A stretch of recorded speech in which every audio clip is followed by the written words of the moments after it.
Hello friends, তোমাদের সাথে আমি একটা জিনিস শেয়ার করার জন্য চলে এলাম। তো দেখো, এটা একটা জিনিস এনেছি, সেটাই তোমাদের সাথে শেয়ার করছি।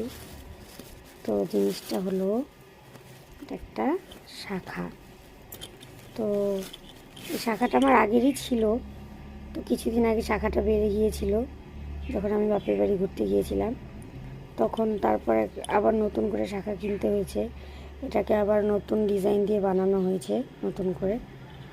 তো শাখার ডিজাইনটা দেখো, খুব সুন্দর হয়েছে। আগের ডিজাইনটা এমন ছিল না, পাতটা একটু মোটাই ছিল। তো এই পাতটা একটু চিকন হয়েছে, কিন্তু ডিজাইনটা খুব সুন্দর হয়েছে। এখানে দেখো একটা ডিজাইন, এই দেখো দুটো, একটা দুটো, মোটমাট 4টা ডিজাইন আছে এই পাতটার মধ্যে। তোমরা দেখতে পাচ্ছ ভালো করে, তোমাদেরকে কাছের থেকে দেখাচ্ছি। দেখো তো কেমন হয়েছে আমার শাখাটা, তো তোমরা কমেন্টে জানিও প্লিজ। তো ভালো লাগলে লাইক কমেন্ট করো। Bye bye.